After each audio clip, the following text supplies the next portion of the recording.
یہ 1258 کا سال تھا، وہ سال جب ہلاکو خان کی قیادت میں منگولوں نے عباسی خلافت کے دارالحکومت بغداد پر حملہ کیا اور بغداد کی اینٹ سے اینٹ بجا دی۔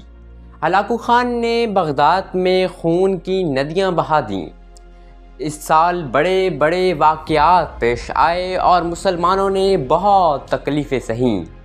ابن کثیر لکھتے ہیں کہ وہ شہر کی طرف پلٹے، مرد، عورتیں، بچے، بوڑھے، جوان، ادھیڑ عمر، الغرض جو بھی انہیں ملتا وہ اسے قتل کر دیتے۔ بہت سے لوگ غیر آباد ہوئے، کنووں، جنگلوں اور ویرانوں میں چھپ گئے اور ایک عرصے تک غائب رہے۔ کئی لوگ دکانوں میں جمع ہوئے اور اپنے آپ پر دروازوں کو بند کر دیا۔ منگولوں نے دروازوں کو آگ لگا کر یا توڑ کر کھول دیا اور کشتیوں کے پشتے لگا دیے۔ جو بچ گئے پہاڑی چوٹیوں کی طرف بھاگ نکلے۔ ان وحشیوں نے یوں خون ریزی کی کہ خون گلیوں میں بارش کے پانی کی طرح بہتا تھا۔ کسی کی جان بخشی نہ ہوئی سوائے یہودیوں، نصرانیوں اور ان لوگوں کی جنہوں نے پناہ لی۔ یہ بہت بڑا واقعہ اور عظیم حادثہ تھا جس سے امت مسلمہ کو گزرنا پڑا۔ ایک ایسی امت جو اپنے گناہوں اور نافرمانیوں کی وجہ سے کمزور ہو گئی تھی اور اس کی طاقت جاتی رہی تھی۔ اس کا تاتاریوں نے دل کھول کر خون ریزی کی، بے شمار انسانوں کو قتل کیا، مال و دولت کو لوٹا، گھروں کی اینٹ سے اینٹ بجا دی۔ مگر وہی دوسری طرف ترکمانوں کے ترک قبیلے کائی میں ارطغرل غازی کے ہاں ایک بچے کی پیدائش ہوتی ہے۔ اسی 1258 کے سال میں اس بچے کی پیدائش ہوتی ہے اور ارطغرل اپنے تیسرے بچے کا نام عثمان رکھتا ہے، جسے تاریخ آج عثمان غازی کے نام سے یاد کرتی ہے۔ اور یہی عثمان غازی تھا جس نے اس ٹوٹی ہوئی امت کو دوبارہ کھڑا کر کر سلطنت عثمانیہ کی بنیاد رکھی۔ عثمان غازی ارطغرل غازی کی وفات کے بعد کائی قبیلے کے سردار منتخب ہوئے۔ ارطغرل نے انہیں اپنی زندگی میں ہی اپنا جانشین منتخب کر لیا تھا اور پھر ارطغرل کی وفات کے بعد وہ کائی قبیلے کے سردار بنے۔ یہ اس وقت کی بات ہے جب سلجوقی دم توڑ رہے تھے اور ایشیائے کوچک میں طوائف الملوکی پھیلی ہوئی تھی۔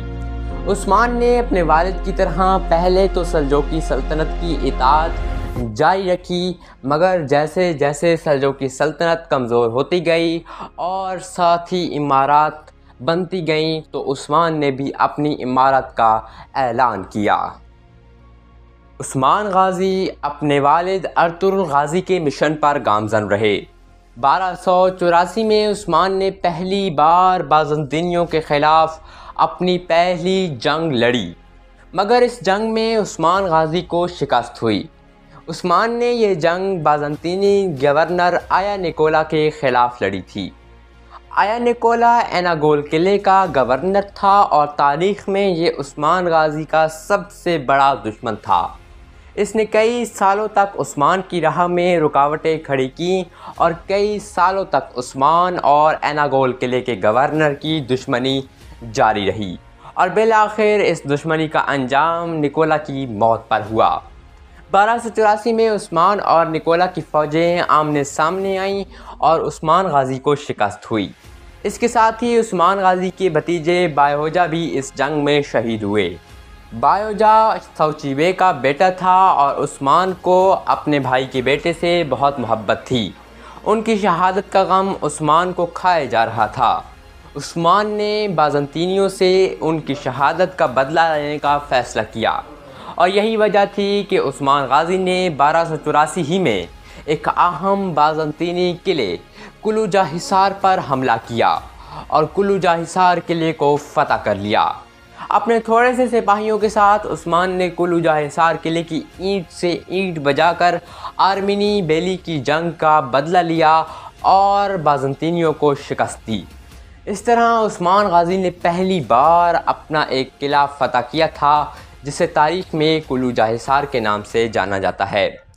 قلوجہ حصار قلعے کی فتح کے بعد بازنطینیوں اور عثمان کی دشمنی مزید بڑھتی گئی۔ 1287 میں عثمان غازی نے ایک بار پھر سے بازنطینیوں کے خلاف جنگ لڑی۔ یہ جنگ عثمان اور بازنطینی کمانڈر کالانوس کے خلاف ہوئی تھی۔ کالانوس کاراچا حصار قلعے کے گورنر کا بھائی تھا۔ اس نے عثمان غازی پر دومانچ کے مقام پر حملہ کیا۔ اس جنگ میں عثمان غازی کے دوسرے بھائی سوچی بے شہید ہوئے اور عثمان کو بہت زیادہ افسوس ہوا۔ یہ جنگ عثمان نے جیت لی تھی اور اس جنگ میں ہی اپنے بھائی کی شہادت کا انتقام بھی عثمان نے لیا اور کالانوس کو وہیں پر ہلاک کر دیا۔ اس کے بعد عثمان غازی نے کاراچا حصار قلعہ دوبارہ فتح کر لیا، جسے ارطغرل غازی نے بھی اپنی زندگی میں ایک بار فتح کیا تھا۔